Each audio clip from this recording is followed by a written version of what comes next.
नमस्कार विद्यार्थी मित्रांनो, स्कॉलरशिप आणि बरंच काही या आपल्या यूट्यूब चॅनलमध्ये तुम्हा सर्वांचं मनापासून स्वागत. आज आपण इयत्ता चौथीसाठी गणित आणि मराठीची जी प्रश्नपत्रिका क्रमांक 9 आहे ती सोडवत आहोत.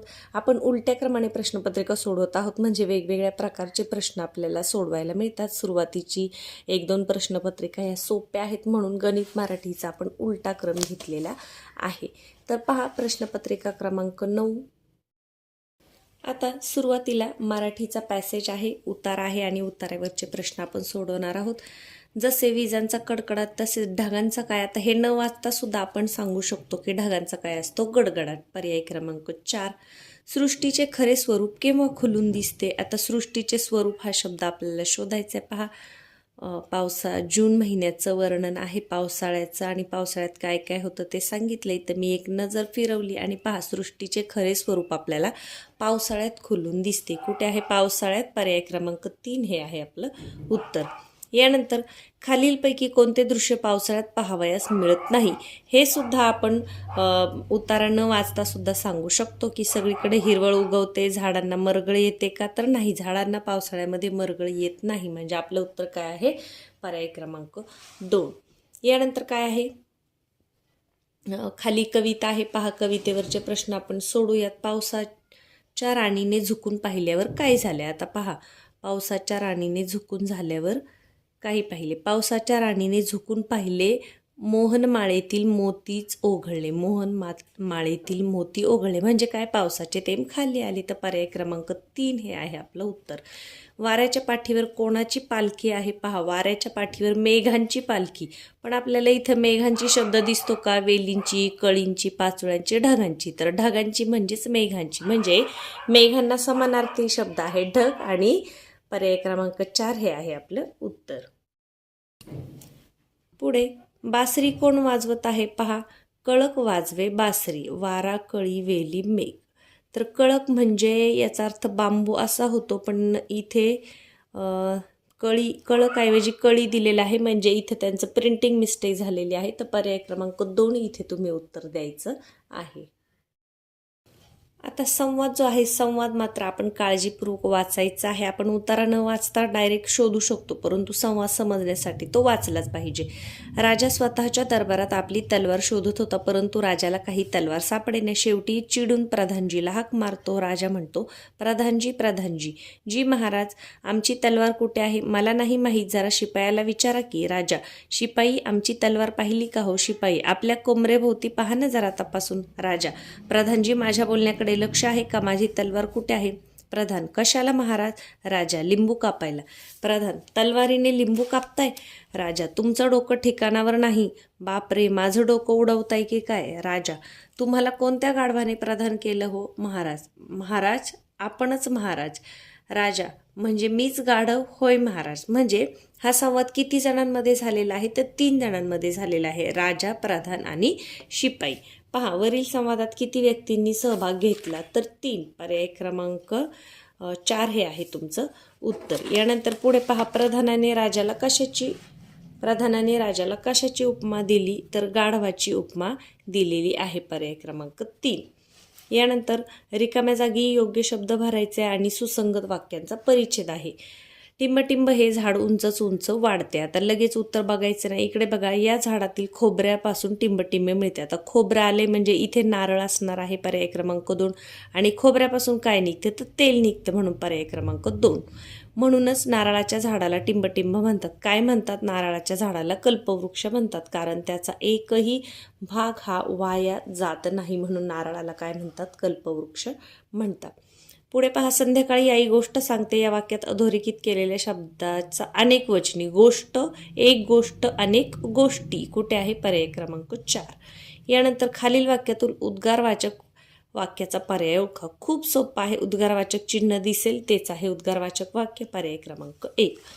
होईल या क्रियापदाचा काळ कोणता? होईल म्हणजे पुढे होईल, भविष्यात होईल, म्हणून कोणता आहे? भविष्यकाळ. पुढे, मऊ, काळे, निळे. कोणतं येईल? मऊपणा येईल का? भर, खोर, क्षार. मऊ क्षार येऊ शकतं. मऊ क्षार, काळे क्षार, निळे क्षार. पर्याय क्रमांक 4. यानंतर खालीलपैकी योग्य सर्वनामाचा पर्याय शोधा. आनंद हे सर्वनाम आहे का? नाही. ते भाववाचक नाम आहे. ममता सुद्धा नाम आहे. आरती मुलीचं नाव आहे, विशेष नाव. आणि आपण हे काय आहे? आपण मात्र आत्मवाचक सर्वनाम आहे. आपण म्हणजे इथे नावाऐवजी सर्वनामाचा वापर झालाय. पुढे घोडा व घोडी यांच्या पिल्लाचे लिंग कोणते? घोडा व घोडी यांच्या पिल्लाला काय म्हणतात? शिंगरू म्हणतात. शिंगरूला ते शिंगरू म्हणजे नपुसकलिंग. पर्याय क्रमांक 4. प्रखर या शब्दाचा विरुद्धार्थी शब्द कोणता आहे? प्रखरच्या विरुद्ध आहे सौम्य. पर्याय क्रमांक 3. खालीलपैकी वाक्प्रचार व त्यांचा अर्थ यांची चुकीची जोडी कोणती? पाणी पाजणे म्हणजे पराजित करणे, बरोबर आहे. पित्त खवळणे, खूप राग येणे, बरोबर आहे. पोबारा करणे म्हणजे पळून जाणे, हे पण बरोबर आहे. पारा चढणे म्हणजे आनंद होणे नाही, तर पारा चढणे म्हणजे राग येणे असाच होतो. त्यामुळे चुकीची जोडी विचारली तर पर्याय क्रमांक 4. खालीलपैकी शुद्ध शब्दाचा पर्याय कोणता नाही? रस्ताची, रस्त्याची, रस्त्याची, रस्त्याची. पहा, शुद्ध शब्दाचा पर्याय, शुद्ध शब्द विचारले तर रस्त्याची. पर्याय क्रमांक 2. म्हणजे इथे तुम्हाला वेलांटीवर लक्ष ठेवायचं आहे. पुढील वाक्यात कोणते विरामचिन्ह येईल? या मुलीचे नाव काय? प्रश्न विचारलेला आहे म्हणजे प्रश्नचिन्ह. पर्याय क्रमांक 4. तराळ अंतराळ या पुस्तकाचे लेखक कोण आहेत? शंकरराव खरात. पर्याय क्रमांक 1. मराठी विषयक सामान्य ज्ञान सुद्धा तुम्ही वरचेवर वाचलं पाहिजे, म्हणजे हा जो एक आपला हक्काचा मार्क आहे तो आपल्याला मिळतो. अक्षर जुळून शब्द करून पहिले अक्षर शोधायचे आहे. काय होते? पहा, प्रजासत्ताक. प्र पहिलं अक्षर प्र. पर्याय क्रमांक 2. रणांगणावर आलेल्या मरणाला काय म्हणतात? वीरमरण. पर्याय क्रमांक 4. सुसंगतचा विरुद्धार्थी शब्द कोणता आहे? सुसंगत, विसंगत. सुसंगतचा विरुद्धार्थी शब्द आहे विसंगत. पर्याय क्रमांक 2. पहा, गणितचा पहिला प्रश्न बेरीज करायची आहे, तर आपण ही बेरीज तोंडी सुद्धा करू शकतो. शेवटचे अंक मिळवा. एकक मध्ये 1, 2 आणि 1 3 म्हणजे एकक स्थानी 3 असणारे म्हणजे हा पर्याय गेला. 5 आणि 2 7 म्हणजे 7 3 73 म्हणजे हा सुद्धा गेला. इथे 8 आहे. पहा, 73 इथे आहे. यानंतर तिसरा अंक बघा, 5 आणि 3 8 म्हणजे 873 पाहिजे. इथे 700 आहे म्हणजे पर्याय क्रमांक 3 हे आहे आपलं उत्तर. तर इथे कोणतंही कच्चं काम न करता सोपे बेरीज असेल तर आपण तोंडी सुद्धा करू शकतो. आता या संख्येतील 9 या अंकाच्या स्थानिक किमतीतील फरक किती? एक स्थानिक किंमत किती आहे? 90,000 आणि 900. 90,000 वजा 900 करा. 90,000 वजा 900. पहा किती येईल? इथे 8 राहतील, इथे 9, इथे 10. 10तून 9 गेला 1, इथे 89 9 आणि 88 8 म्हणजे 89,100. कुठे आहे 89,100? पहिलाच पर्याय आहे आपलं उत्तर. आणि हे सुद्धा आपण तोंडी करू शकतो की 90,000 मधून 900 घालवायचेत ना, म्हणजे 89,000 आणि 100 वरचे. पर्याय क्रमांक 1. खालीलपैकी कोणत्या संख्येला 5 ने गुणल्यास गुणाकार समसंख्या येईल? आता हा प्रश्न सुद्धा आपण गुणत बसायचं नाही, तोंडी करायचं. पहा, 5 एके 5 सम आले का नाही? सम कशाला म्हणतात? जेव्हा एकक स्थानी 0 2 4 6 8 येईल तेव्हा. 5 एके 5 म्हणजे एकक स्थानी 5च आलं, मग ही सम नाही येणार. 5 5 25 मग एकक स्थानी 5 आलं, हे पण सम नाही येणार. 5 दुने 10 मी फक्त एका अंकाला गुणते. 5 दुने 10 म्हणजे 0 येईल, म्हणजे ही समसंख्या येईल. आणि 5 त्रिक 15 पुन्हा 5 येते. मग समसंख्या कधी येईल? 132ला गुणल्यानंतर. हा गुणाकार अजिबात करत बसायचा नाही, तोंडी एककला आपण गुणून पाहायचे. 5 एके 5 5 5 25 5 दुने 10 म्हणजे 0 येतोय, तर हे येणार आहे. पर्याय क्रमांक 3.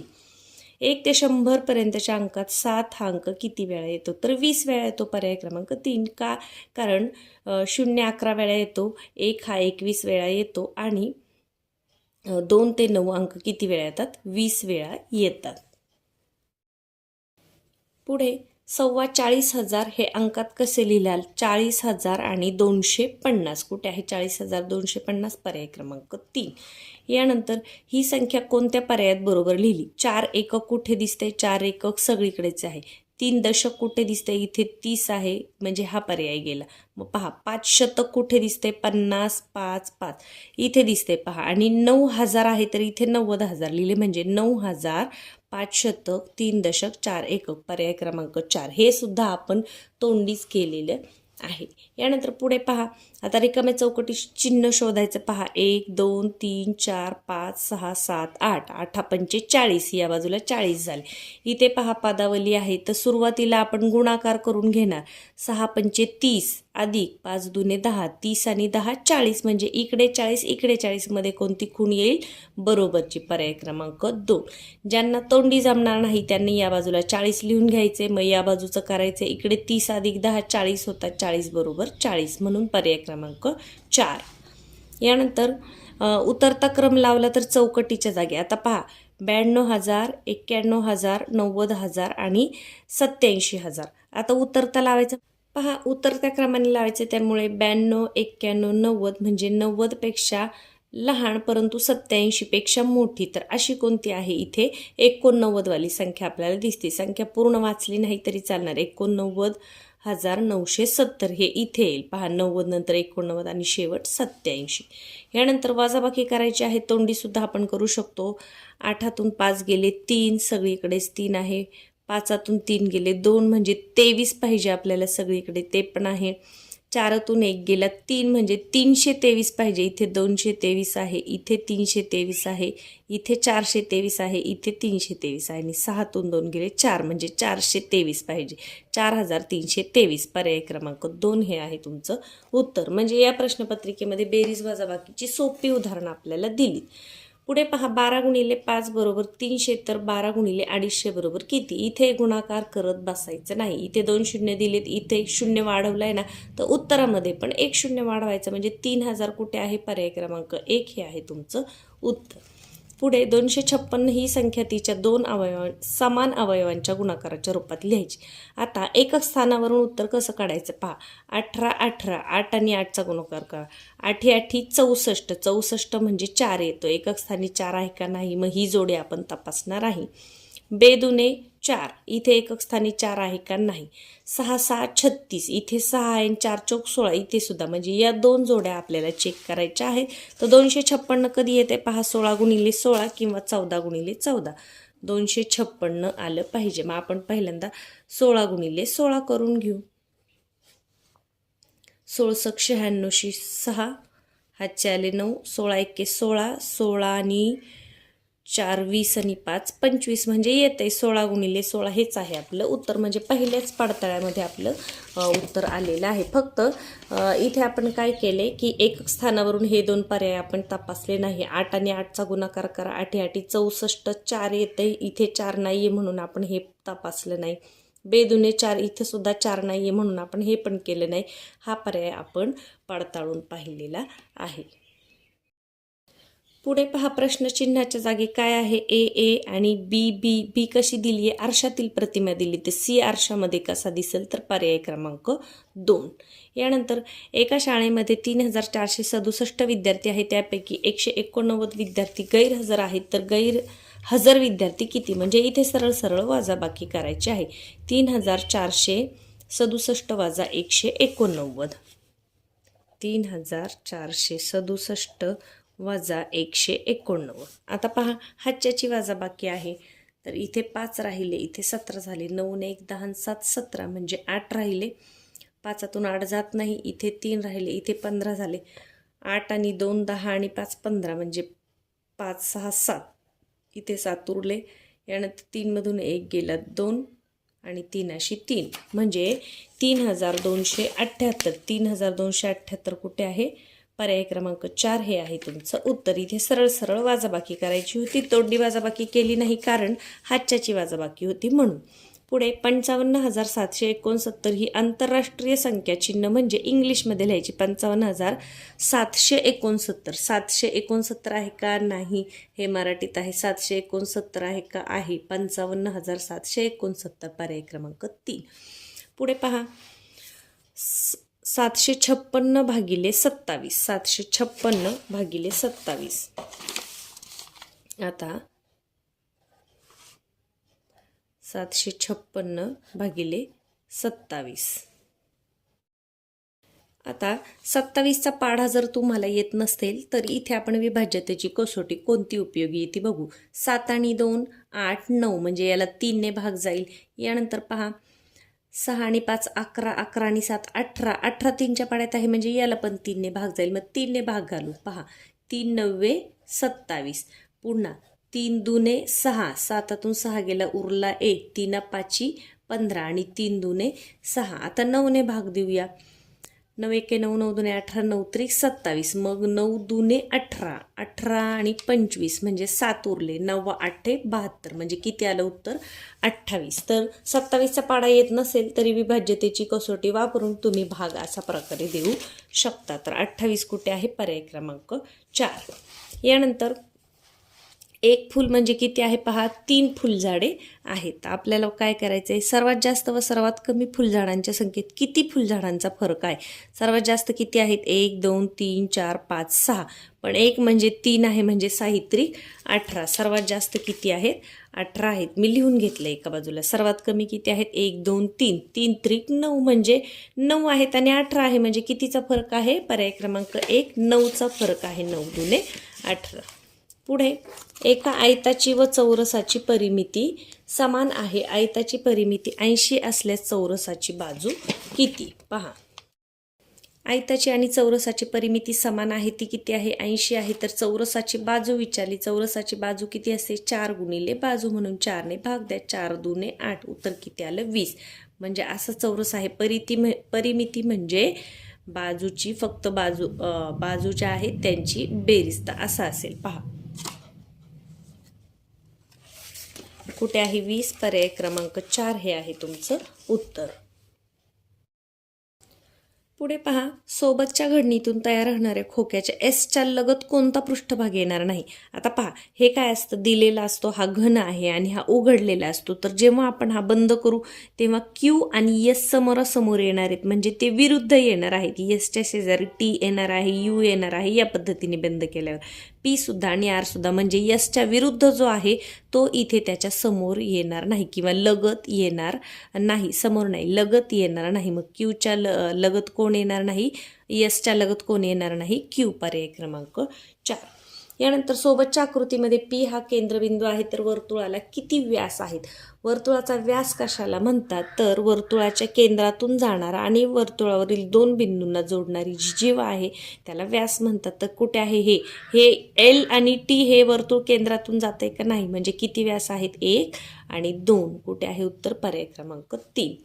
यानंतर खालील आकृत्यांमध्ये चौरसाची आकृती कोणती आहे? सोपा आहे. हा आहे पंचकोन, हा आहे आयत, हा आहे चौरस आणि हा काय आहे? चौरसच आहे. तर इथे बघा चौरसाच्या सर्व बाजू समान लांबीच्या असतात आणि 4ही कोण काटकोन असतात म्हणून चौरस कोणता आहे? पर्याय क्रमांक 3. सोबत दिलेल्या आकृतींमधील त्रिकोणांची संख्या ओळखा. अगदी सोपा आहे. 1 2 3 4 असे नंबर द्यायचे. 4 आणि 3 7. म्हणजे काय करायचे? पहा या पद्धतीचा त्रिकोण आल्यानंतर आता मी इथे तो त्रिकोण काढून दाखवते तुम्हाला.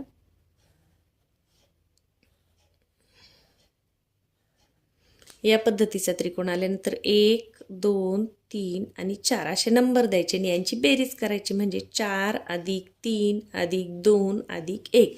पहा 4 आणि 3 7, 7 आणि 3 किती? 10 येणार आहे. तर कुठे आहे आपलं उत्तर? पर्याय क्रमांक 2 हे आहे तुमचं उत्तर. यानंतर 5 किलोग्रॅम साखरेतील 3.25 किलोग्रॅम साखर स्वयंपाकासाठी वापरली तर किती साखर शिल्लक राहिली? पहा 5 किलोग्रॅम आणि 3.25 आहे म्हणून आपण किलोग्रॅमचे ग्रॅम करू. 5 किलोग्रॅम म्हणजे 5000 ग्रॅम. 3.25 किलो म्हणजे 3250 ग्रॅम साखर वापरली तर किती उरली विचारले म्हणजे आपल्याला वजाबाकी करायची आहे. इथे 4 राहिले, इथे किती झाले? 9 इथे 10 झाले. 10तून 5 गेले 5, 9तून 2 गेले 7 आणि 4तून 3 गेला 1 म्हणजे 1750 ग्रॅम. 1 किलो आणि 750 ग्रॅम कुठे आहे?